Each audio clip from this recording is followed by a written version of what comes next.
ਸਾਰੇ ਵਿਦਿਆਰਥੀਆਂ ਨੂੰ ਮੇਰੇ ਵੱਲੋਂ ਜਾਣੀ ਕਿ ਰਾਜਵਿੰਦਰ ਸਿੰਘ ਵੱਲੋਂ ਸਤਿ ਸ਼੍ਰੀ ਅਕਾਲ।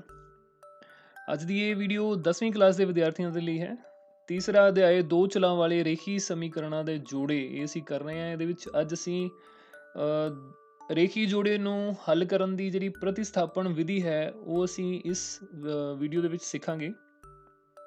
ਅਭਿਆਸ 3.3 ਦੇ ਉੱਤੇ ਬੇਸ ਜਿਹੜੇ ਕੁਐਸਚਨ ਨੇ ਉਹ ਅਸੀਂ ਹੱਲ ਕਰਾਂਗੇ ਇਹਦੇ 'ਚ, ਠੀਕ ਹੈ। ਤੇ ਸਿੱਖਾਂਗੇ ਉਹਨਾਂ ਨੂੰ ਕਿਵੇਂ ਆਪਾਂ ਹੱਲ ਕਰਨਾ ਹੈ ਪ੍ਰਤਿਸਥਾਪਨ ਵਿਧੀ ਦੇ ਨਾਲ। ਪ੍ਰਤਿਸਥਾਪਨ ਵਿਧੀ ਨੂੰ ਇੰਗਲਿਸ਼ ਦੇ ਵਿੱਚ ਅਸੀਂ ਸਬਸਟੀਟਿਊਸ਼ਨ ਮੈਥਡ ਬੋਲਦੇ ਹਾਂ, ਠੀਕ ਹੈ। ਤਾਂ ਸਬਸਟੀਟਿਊਸ਼ਨ ਮੈਥਡ ਜਾਂ ਪ੍ਰਤਿਸਥਾਪਨ ਵਿਧੀ ਦੇ ਨਾਲ ਕਿਵੇਂ ਆਪਾਂ ਦੋ ਚਲਾਂ ਵਾਲੇ ਰੇਖੀ ਸਮੀਕਰਨਾਂ ਦੇ ਜੋੜੇ ਨੂੰ ਹੱਲ ਕਰਨਾ ਹੈ, ਆਓ ਦੇਖਦੇ ਹਾਂ। ਸਭ ਤੋਂ ਪਹਿਲਾ ਸਵਾਲ, ਹਾਂਜੀ, ਤਾਂ ਪਹਿਲਾ ਸਵਾਲ ਸਕਰੀਨ ਤੇ ਤੁਸੀਂ ਦੇਖ ਰਹੇ ਹੋ x + y = 14 x - y = 4, ਠੀਕ ਹੈ। ਸਾਡੇ ਕੋਲ ਦੋ ਸਮੀਕਰਨਾਂ ਜਿਹੜੀਆਂ ਦਿੱਤੀਆਂ ਹੋਈਆਂ ਦੋ ਚਲਾਂ ਦੇ ਵਿੱਚ ਰੇਖੀ ਸਮੀਕਰਨਾਂ। ਪਹਿਲੀ ਸਮੀਕਰਨ ਨੂੰ ਮੈਂ ਨੰਬਰ 1 ਮੰਨ ਲੈਣਾ, ਦੂਸਰੀ ਸਮੀਕਰਨ ਨੂੰ ਆਪਾਂ ਨੰਬਰ ਦੇ ਲੈਂਦੇ ਹਾਂ 2, ਠੀਕ ਹੈ। ਤੋ ਆਪਾਂ ਕਰਨਾ ਕੀ ਹੈ ਇਹ ਸਮਝੋ। ਸਾਡੇ ਕੋਲ ਹੱਲ ਹੀ ਬਸ ਇੱਥੋਂ ਸਟਾਰਟ ਹੈ। ਇਹ ਸਾਡੇ ਕੋਲ 3.3 ਅਭਿਆਸ ਦੇ ਪਹਿਲੇ ਪਾਰਟ ਦਾ ਫਸਟ ਹੀ ਕੁਐਸਚਨ ਹੈਗਾ ਹੈ। ਪ੍ਰਤਿਸਥਾਪਨ ਵਿਧੀ ਦੇ ਵਿੱਚ ਅਸੀਂ ਕੀ ਕਰਨਾ ਹੁੰਦਾ ਕਿ ਇੱਕ ਸਮੀਕਰਨ ਦੇ ਵਿੱਚੋਂ ਚਾਹੇ ਉਹ ਪਹਿਲੀ ਲੈ ਲਈਏ ਚਾਹੇ ਅਸੀਂ ਉਹ ਦੂਸਰੀ ਸਮੀਕਰਨ ਲੈ ਲਈਏ, ਇਹਦੇ ਵਿੱਚੋਂ ਇੱਕ ਚਲ ਦੀ ਅਸੀਂ ਕੀਮਤ ਕੱਢ ਲੈਣੀ ਹੈ ਤੇ ਫਿਰ ਉਸ ਨੂੰ ਅਸੀਂ ਦੂਸਰੀ ਸਮੀਕਰਨ ਦੇ ਵਿੱਚ ਭਰ ਦੇਣਾ। ਜਿੱਦਾਂ ਕਿ ਪਹਿਲੀ ਸਮੀਕਰਨ ਦੇ ਵਿੱਚੋਂ ਆਪਾਂ x ਦੀ ਕੀਮਤ ਅਗਰ ਕੱਢਣੀ ਹੋਵੇ ਤਾਂ y ਨੂੰ ਅਸੀਂ ਦੂਜੇ ਪਾਸੇ ਲੈ ਜਾਵਾਂਗੇ, 14 ਘਟਾਓ y ਹੋ ਜਾਏਗਾ। ਅਗਰ ਅਸੀਂ y ਦੀ ਕੀਮਤ ਕੱਢਣੀ ਹੋਵੇ ਤਾਂ x ਨੂੰ ਅਸੀਂ ਦੂਜੇ ਪਾਸੇ ਲੈ ਜਾਵਾਂਗੇ, ਉਹ ਸਾਡੇ ਕੋਲ y ਦੀ ਕੀਮਤ ਜਿਹੜੀ ਉਹ 14 ਘਟਾਓ x ਹੋ ਜਾਏਗੀ, ਠੀਕ ਹੈ। ਤੁਸੀਂ x ਜਾਂ y ਦੋਨਾਂ ਚੋਂ ਕਿਸੇ ਦੀ ਵੀ ਕੀਮਤ ਜਿਹੜੀ ਉਹ ਪਤਾ ਕਰ ਸਕਦੇ ਹੋ ਇੱਕ ਸਮੀਕਰਨ ਦੇ ਵਿੱਚੋਂ ਜੋ ਤੁਹਾਨੂੰ ਸੌਖੀ ਲੱਗਦੀ ਹੈ। ਫਿਰ ਉਸੇ ਕੀਮਤ ਨੂੰ ਅਸੀਂ ਦੂਜੀ ਇਕੁਏਸ਼ਨ ਦੇ ਵਿੱਚ, ਦੂਜੀ ਸਮੀਕਰਨ ਦੇ ਵਿੱਚ ਸਬਸਟੀਟਿਊਟ ਕਰ ਦਾਂਗੇ, ਠੀਕ ਹੈ। ਇਸੇ ਨੂੰ ਪ੍ਰਤਿਸਥਾਪਨ ਆਪਾਂ ਬੋਲਦੇ ਹਾਂ। ਤਾਂ ਉਹਦੇ ਨਾਲ ਸਾਡੇ ਕੋਲ ਜਿਹੜੀ ਸਮੀਕਰਨ ਹੈ ਉਹ ਪੂਰੀ ਦੀ ਪੂਰੀ ਇੱਕ ਵੇਰੀਏਬਲਸ ਇੱਕ ਚਲ ਦੇ ਵਿੱਚ ਕਨਵਰਟ ਹੋ ਜਾਏਗੀ। ਫਿਰ ਆਪਾਂ ਉੱਥੋਂ ਕੀਮਤ ਜਿਹੜੀ ਅੱਗੇ ਪਤਾ ਕਰ ਲਾਂਗੇ, ਠੀਕ ਹੈ। ਤਾਂ ਆਓ ਦੇਖਦੇ ਹਾਂ ਆਪਾਂ ਇਹਨੂੰ ਕਿਵੇਂ ਕਰਨਾ ਹੈ। ਤੋ ਸਮੀਕਰਨ 1 ਤੋਂ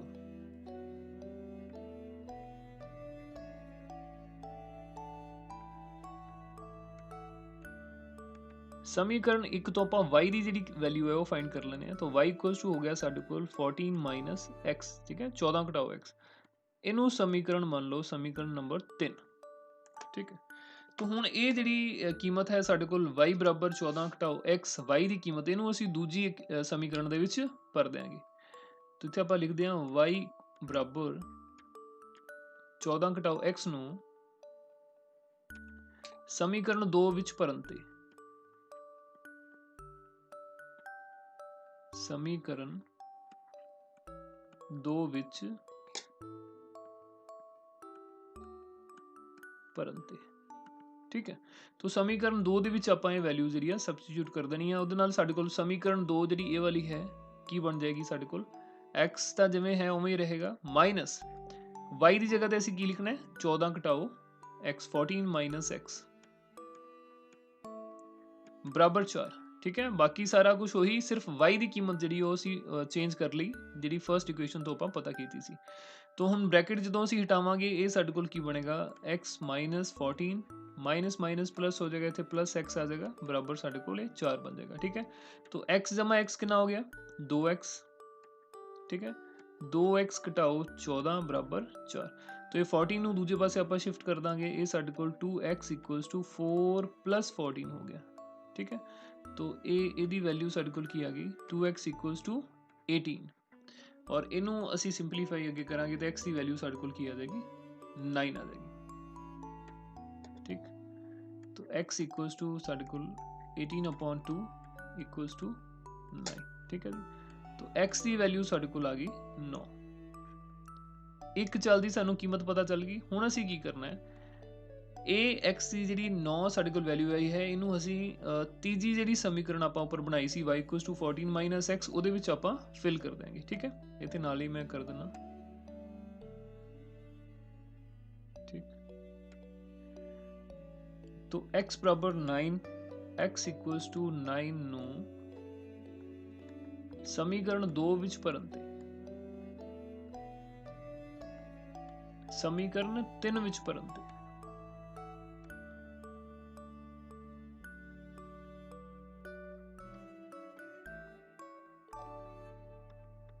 ठीक है। तो समीकरण 3 ਸਾਡੇ ਕੋਲ ਹੈ y = 14x, तो 14 माइनस एक्स की जगह तो हुण फिर आपां जिहड़ी वैल्यू वो की भर देंगे 9 जो असी पहला पता करके आए हैं। तो y की कीमत साढ़े कोल की होगी 14 चो 9 घटाओगे तो 5 जिहड़ी कीमत तुहाडे कोल आ जाएगी। ठीक है, तो पहले असी y की कीमत जिहड़ी सी वो भरी सी, फिर असी x की कीमत भरी। ठीक है, ये मतलब एक चीज़ नूं हटा के उहदी जगह ते दूजी चीज़ आपां स्थापित कर रहे हैं ना, एक चल नूं हटा के उहदी जगह ते दूजा चल है जिहड़ा वो असी स्थापित कर रहे हैं, तो इसे करके इहदा नाम ही जिहड़ा प्रतिस्थापन विधि है। ठीक है, substitution method. So x equals to 9 and x equals to 5 ये साडे कोल दिते हुए रेखी जोड़े दा हल जिहड़ा वो बन जाता है। ठीक है, इसलिए या इस तरह x बराबर 9 y बराबर 5 दिते हुए जोड़े दा हल है। दिते हुए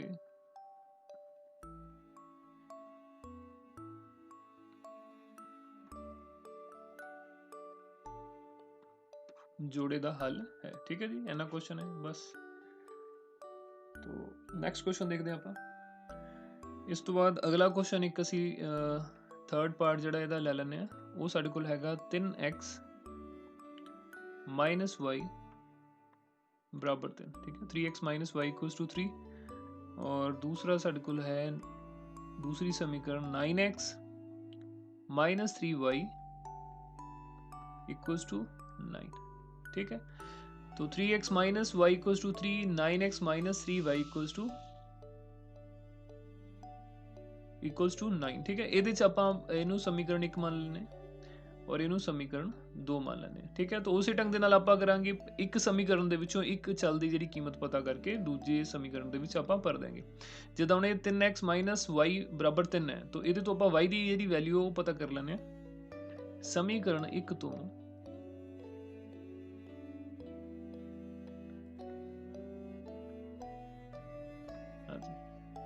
समीकरण 1 तो साडे कोल जिहड़ा 3x है,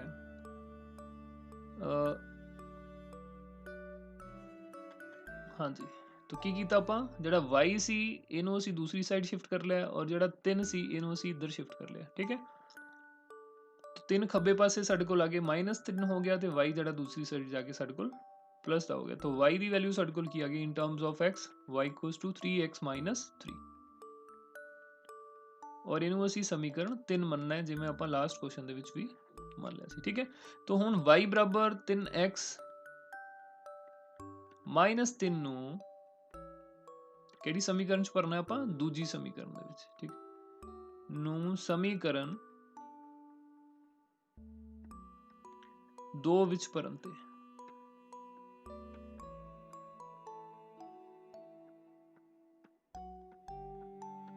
हाँ जी, तो ਉਹਦੇ ਨਾਲ ਸਾਡੇ ਕੋਲ ਕੀ ਹੋਏਗਾ 9x माइनस 3, y ਦੀ ਜਗ੍ਹਾ ਤੇ ਅਸੀਂ ਇਹ ਵਾਲੀ ਕੀਮਤ ਜਿਹੜੀ ਉਹ ਭਰ ਦਿਆਂਗੇ 3x माइनस 3 बराबर 9। ठीक है, तो इनू ਆਪਾਂ हल कर लेने, ਸਾਡੇ ਕੋਲ ਬਣੇਗਾ 9x माइनस 3 3 जा 9x, उस तो बाद 3 ਨੂੰ 3 ਨਾਲ ਕੀਤਾ ਤੇ ਸਾਡੇ ਕੋਲ ਹੋ ਜਾਏਗਾ ਜਮਾ ਦੇ 9 बराबर 9।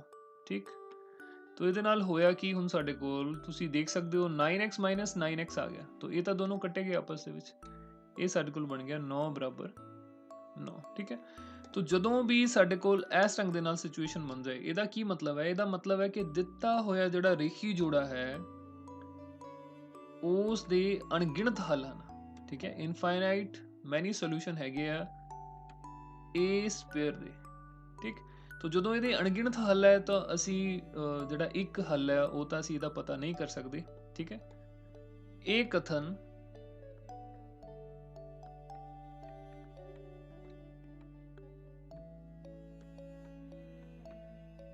x ਦੇ ਸਾਰੇ ਮੁੱਲਾਂ ਲਈ सच है। ठीक है ना, ਅਸੀਂ ਜਦੋਂ ਇੱਥੇ y ਦੀ ਵੈਲਿਊ ਭਰੀ ਹੈ, y ਦੀ ਵੈਲਿਊ ਆਪਾਂ ਸਬਸਟੀਟਿਊਟ ਕੀਤੀ ਹੈ ਸੈਕੰਡ ਇਕੁਏਸ਼ਨ ਦੇ ਵਿੱਚ, ਤਾਂ ਸਾਡਾ ਮਤਲਬ ਤਾਂ ਇਹੀ ਸੀ ਕਿ ਇਥੋਂ ਸਾਨੂੰ x ਦੀ ਜਿਹੜੀ ਹੈ ਕੀਮਤ ਉਹ ਮਿਲ ਜਾਏਗੀ ਜਦੋਂ ਅਸੀਂ y ਦੀ ਵੈਲਿਊ ਫਿਲ ਕਰ ਦਾਂਗੇ। ਪਰ x ਜਿਹੜਾ ਸਾਡੇ ਕੋਲ ਉਸ ਸਮੀਕਰਨ ਦੇ ਵਿੱਚੋਂ ਖਤਮ ਹੀ ਹੋ ਗਿਆ, ਸਾਡੇ ਕੋਲ 9 ਬਰਾਬਰ 9 ਜਿਹੜਾ ਆ ਗਿਆ। ਇਹਦਾ ਮਤਲਬ x ਕੁਝ ਵੀ ਹੁੰਦਾ, x ਦੀ ਵੈਲਿਊ ਸਾਡੇ ਕੋਲ ਕੁਝ ਵੀ ਇੱਥੇ ਹੋ ਜਾਏ ਉਹ ਕੈਂਸਲ ਹੀ ਹੋ ਜਾਏਗੀ ਸਾਡੇ ਕੋਲ। ਠੀਕ ਹੈ, ਤਾਂ ਆਪਾਂ ਇਹ ਕਹਿ ਸਕਦੇ ਹਾਂ ਕਿ x ਦੀ ਵੈਲਿਊ ਕੁਝ ਵੀ ਹੋ ਸਕਦੀ, ਉਹਦੇ ਸਾਰੇ ਮੁੱਲਾਂ ਲਈ ਇਹ ਜਿਹੜਾ ਸਾਡੇ ਕੋਲ ਕਥਨ ਹੈ ਜਿਹੜਾ ਉਹ ਸੱਚ ਹੈ। ਇਸ ਲਈ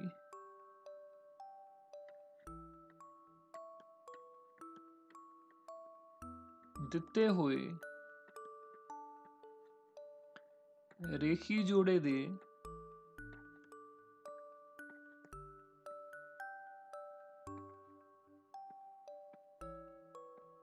ਅਣਗਿਣਤ ਹੱਲ ਹਨ। ਠੀਕ ਹੈ, तो ਹੱਲਾਂ ਦਾ ਸਾਨੂੰ ਸੋ ਸੋਲੂਸ਼ਨਸ ਦਾ ਸਾਨੂੰ ਪਤਾ ਹੈ ਪਹਿਲਾਂ ਕਿ ਸਾਡੇ ਕੋਲ ਦਿੱਤੇ ਹੋਏ ਜੋੜੇ ਦੇ ਸਮੀਕਰਨ ਦਾ ਜਿਹੜਾ ਯੂਨੀਕ ਹੱਲ, ਵਿਲੱਖਣ ਹੱਲ ਵੀ ਹੁੰਦਾ ਹੈ, ਜਾਂ ਅਣਗਿਣਤ ਹੱਲ ਹੁੰਦੇ ਨੇ, ਜਾਂ ਕੋਈ ਹੱਲ ਨਹੀਂ ਹੁੰਦਾ। ਠੀਕ ਹੈ, ਤਾਂ ਪਹਿਲੇ ਕੇਸ ਦੇ ਵਿੱਚ ਸਾਡੇ ਕੋਲ ਇੱਕ ਹੱਲ ਮਿਲਿਆ ਸੀ, ਇਸ ਕੇਸ ਦੇ ਵਿੱਚ ਸਾਡੇ ਕੋਲ ਜਿਹੜੇ ਅਣਗਿਣਤ ਹੱਲ ਹੈ। ਜਦੋਂ ਅਣਗਿਣਤ ਹੱਲ ਹੈ ਇਹਦਾ ਮਤਲਬ ਅਸੀਂ ਹੱਲ ਜਿਹੜੇ ਉਹ ਇੱਕ ਯੂਨੀਕ ਹੱਲ ਦਾ ਪ੍ਰਾਪਤ ਨਹੀਂ ਕਰ ਸਕਦੇ। ਠੀਕ ਹੈ, ਔਰ ਇੱਕ ਚੀਜ਼ ਇੱਥੇ ਹੋਰ ਧਿਆਨ ਦੇ ਵਿੱਚ ਰੱਖਣੀ, ਜੇ ਸਾਡੇ ਕੋਲ ਕਿਸੇ ਸਮੀਕਰਨ ਦੇ ਵਿੱਚ ਇੱਥੇ ਕੁਛ ਨਾ ਕੁਛ ਇਹੋ ਜਿਹਾ ਨੰਬਰ ਬਣ ਜਾਏ ਜਿਹੜਾ ਬਰਾਬਰ ਨਾ ਹੋਵੇ, ਜਿਵੇਂ ਸਾਡੇ ਕੋਲ 4 ਬਰਾਬਰ 0 ਆ ਜਾਏ, ਜਾਂ -3 ਬਰਾਬਰ 1, ਕੁਛ ਇਹੋ ਜਿਹੀ ਚੀਜ਼ ਬਣ ਜਾਏ ਜਿਹੜਾ ਕਥਨ, ਇਹੋ ਜਿਹਾ ਕੋਈ ਕਥਨ ਬਣ ਜਾਏ ਜਿਹੜਾ ਸੱਚ ਨਹੀਂ ਹੈ, ਤਾਂ ਉਸ ਕੇਸ ਦੇ ਵਿੱਚ ਆਪਾਂ ਕੀ ਲਿਖਣਾ, ਦਿੱਤੇ ਹੋਏ ਰੇਖੀ ਜੋੜੇ ਦਾ ਕੋਈ ਵੀ ਹੱਲ ਨਹੀਂ ਹੈ। ਠੀਕ ਹੈ, ਰੇਖੀ ਸਮੀਕਰਨਾਂ ਦੇ ਜੋੜੇ ਦਾ ਕੋਈ ਹੱਲ ਨਹੀਂ ਹੈ ਜੇ ਸਾਡੇ ਕੋਲ ਇਸ ਢੰਗ ਦੀ ਸਿਚੁਏਸ਼ਨ ਬਣ ਜਾਂਦੀ ਹੈ। ਠੀਕ ਹੈ, ਅਗਰ ਇਸ ਢੰਗ ਦੇ ਨਾਲ ਕਥਨ ਬਣਦਾ ਕਿ ਦੋਨੋਂ ਪਾਸੇ ਇੱਕੋ ਜਿਹੀ ਚੀਜ਼ ਹੈ, ਸਾਡੇ ਕੋਲ ਦੋਨੋਂ ਪਾਸੇ ਇੱਕੋ ਜਿਹੀਆਂ ਸੰਖਿਆਵਾਂ ਨੇ, ਫਿਰ ਸਾਡੇ ਕੋਲ ਜਿਹੜੇ ਅਣਗਿਣਤ ਹੱਲ ਹੁੰਦੇ ਨੇ। ਠੀਕ ਹੈ, ਤੀਸਰਾ ਕੇਸ ਜਿਵੇਂ ਪਹਿਲਾਂ ਆਪਾਂ ਕੁਐਸਚਨ ਕੀਤਾ, ਉਹਦੇ ਸਾਨੂੰ ਕੋਈ ਨਾ ਕੋਈ ਹੱਲ ਜਿਹੜਾ ਉਹਦਾ ਮਿਲ ਜਾਂਦਾ ਹੈ। ਠੀਕ, तो आओ देखते हैं इस तो बाद अगला क्वेश्चन।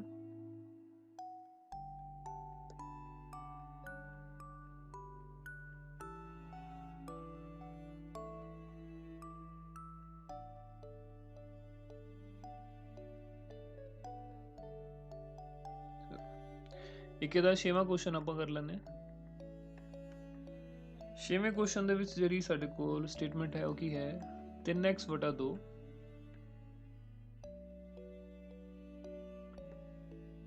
ਘਟਾਓ 5y/3 5y/3 इक्वल्स टू -2 बराबर -2, और दूसरी समीकरण है x/3 जमा y/2 बराबर 13/6। ठीक, तो इनू असी समीकरण 1 मान लें और इनू समीकरण 2 मान लें। ठीक है, तो पहले तो आप ये करते हैं कि ਜਿਹੜੇ ਵਟੇ ਵਾਲੀਆਂ ਰਕਮਾਂ ਨੇ ਉਹਨਾਂ ਨੂੰ ਆਪਾਂ ਖਤਮ ਕਰੀਏ।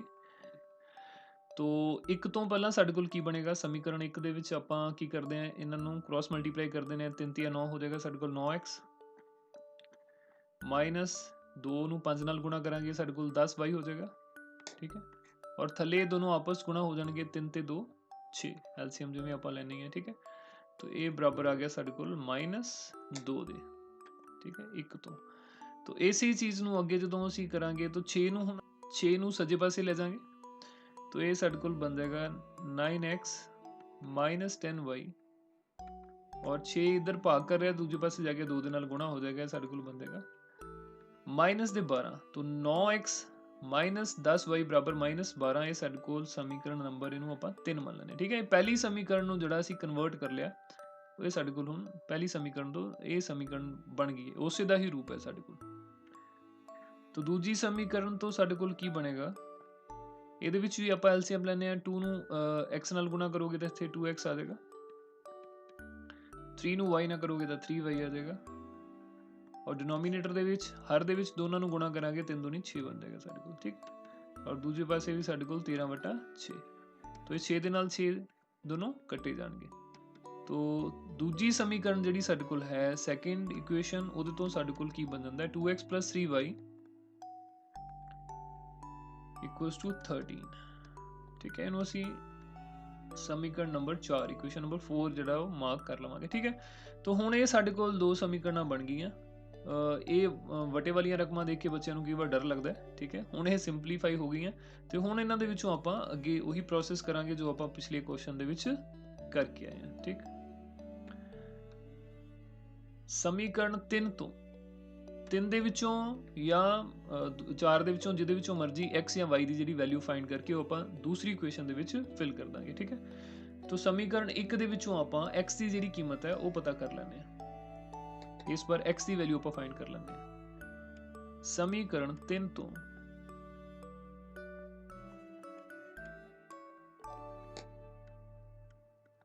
ਹਾਂਜੀ, ਤੇ ਸਮੀਕਰਨ 3 ਤੋਂ ਸਾਡੇ ਕੋਲ ਕੀ ਬਣੇਗਾ, 9x बराबर 10y - 12 ठीक है। ਇਹ 10y ਸਾਡੇ ਕੋਲ ਇੱਧਰ ਨੈਗੇਟਿਵ ਸੀਗਾ, ਇਹਨੂੰ ਅਸੀਂ ਦੂਸਰੀ ਸਾਈਡ ਲੈ ਗਏ, ਸਾਡੇ ਕੋਲ ਪੋਜ਼ਿਟਿਵ ਹੋ ਗਿਆ। ਔਰ 12 ਜਿਹੜਾ ਸਾਡੇ ਕੋਲੋਂ ਪਹਿਲਾਂ ਹੀ ਮਾਈਨਸ ਦਾ ਸੀ, ਘਟਾਉਦਾ ਸੀ, ਦੂਸਰੀ ਸਾਈਡ ਉਹ ਉਵੇਂ ਰਹੇਗਾ। ਤੋ ਇਹਦੇ ਵਿੱਚੋਂ x ਦੀ ਜਿਹੜੀ ਉਹ ਵੈਲਿਊ ਆਪਾਂ ਫਾਈਂਡ ਕਰਾਂਗੇ। x ਸਾਡੇ ਕੋਲ ਕੀ ਆ ਗਿਆ, x equals to 10y minus 12 over 9। ਤੋ 9 ਨੂੰ ਅਸੀਂ ਦੂਜੇ ਪਾਸੇ ਜਿਹੜਾ ਡਿਵਾਈਡ ਕਰ ਦਾਂਗੇ ਤਾਂ ਸਾਡੇ ਕੋਲ x ਦੀ ਜਿਹੜੀ ਵੈਲਿਊ ਬਣ ਜਾਏਗੀ। ਠੀਕ ਹੈ, ਤੋ ਇਹਨੂੰ ਅਸੀਂ ਸਮੀਕਰਨ 5 ਮੰਨ ਲੈਂਦੇ ਹਾਂ। ਹੁਣ ਇਹ ਜਿਹੜੀ ਵੈਲਿਊ ਹੈ, ਕੀਮਤ ਹੈ, ਇਹਨੂੰ ਅਸੀਂ ਸਮੀਕਰਨ 4 ਦੇ ਵਿੱਚ ਸਬਸਟੀਟਿਊਟ ਕਰਾਂਗੇ, ਭਰ ਦਿਆਂਗੇ। ਠੀਕ ਹੈ, ਤੋ x ਬਰਾਬਰ 10y ਮਾਈਨਸ 12 ਵਟਾ 9 ਨੂੰ ਸਮੀਕਰਨ 4 ਵਿੱਚ ਭਰਨ ਤੇ ਸਮੀਕਰਨ 4 ਵਿੱਚ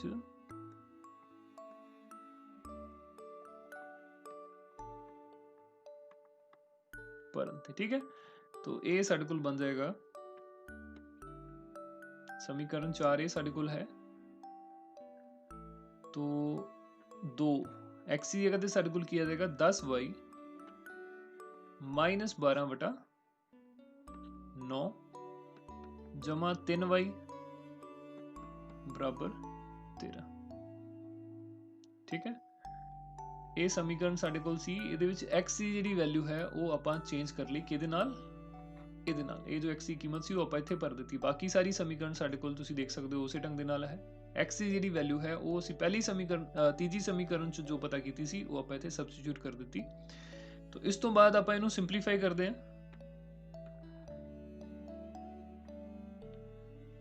टू ਨੂੰ ਮਲਟੀਪਲਾਈ ਕਰ ਦਿਓ ਅੰਦਰ, ਇਹ ਸਾਡੇ ਕੋਲ ਹੋ ਜਾਏਗਾ 20y माइनस 12 दूना 24। ठीक है, वटा 9।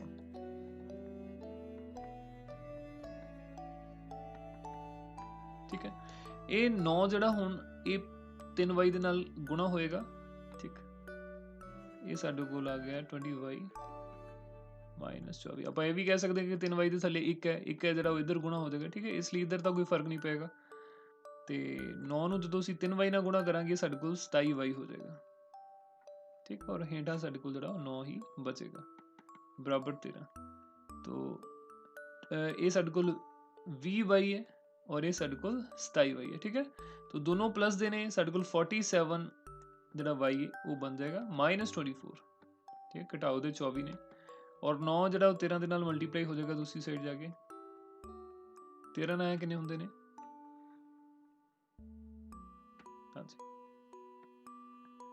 तो ये साढ़े कोल बन गया 47y इक्वल्स टू 13 नया साढ़े कोले बनने चाहिए ने 117। 13 नया 117, 24 जड़ा दूजे पासे जाएगा तो प्लस हो जाएगा।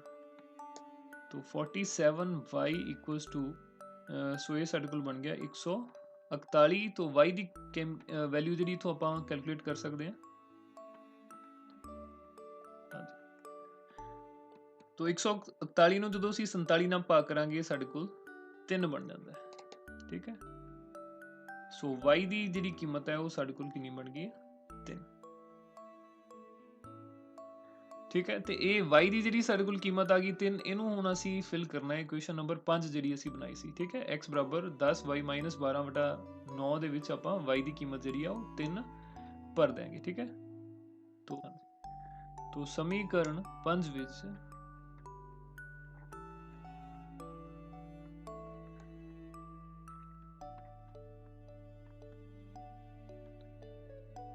y बराबर 3 भरन ते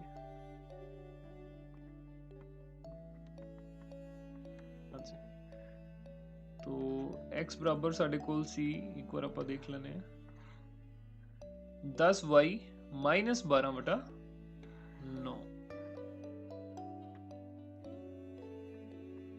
10y माइनस 12 बटा 9। ठीक है, तो 10 y की जगह 3 भर लिया, माइनस 12 बटा 9 है। 10 होती है साढ़े को 30 हो गए, 30 के विचों 12 असीं घटावांगे तो 9 के नाल उहनूं भाग करांगे।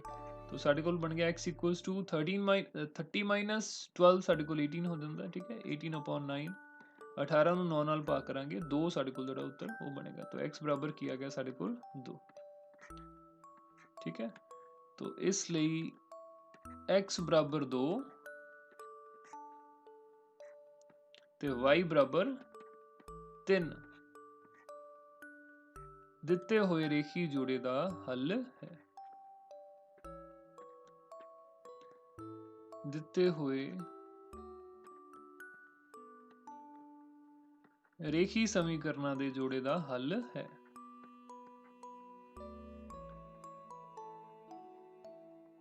ਰੇਖੀ ਸਮੀਕਰਨਾਂ ਦੇ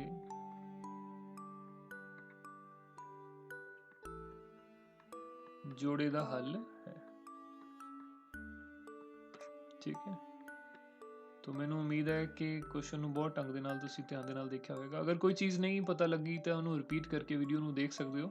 ਠੀਕ ਹੈ, ਬਹੁਤ ਈਜ਼ੀ ਕੁਐਸਚਨ ਹੈ, ਇਹਨਾਂ ਦੀ ਪ੍ਰੈਕਟਿਸ ਕਰੋਗੇ ਤਾਂ ਬਹੁਤ ਈਜ਼ੀਲੀ ਇਹਨਾਂ ਦੇ ਵਿੱਚ ਤੁਸੀਂ ਮੁਹਾਰਤ ਹਾਸਲ ਕਰ ਲਓਗੇ। ਠੀਕ ਹੈ, ਸੋ ਠੀਕ ਹੈ ਵਿਦਿਆਰਥੀਓ, ਅੱਜ ਦੇ ਲਈ ਇੰਨਾ ਹੀ। ਫਿਰ ਨੈਕਸਟ ਵੀਡੀਓ ਦੇ ਵਿੱਚ ਆਪਾਂ ਇਸ ਤੋਂ ਨੈਕਸਟ ਜਿਹੜੇ ਕੁਐਸਚਨਸ ਨੇ ਉਹ ਡਿਸਕਸ ਕਰਾਂਗੇ। ठीक है, तो मिलते हैं फिर नेक्स्ट वीडियो ਦੇ ਵਿੱਚ। ਉਦੋਂ ਤੱਕ ਸਤਿ ਸ਼੍ਰੀ ਅਕਾਲ, ਥੈਂਕ ਯੂ।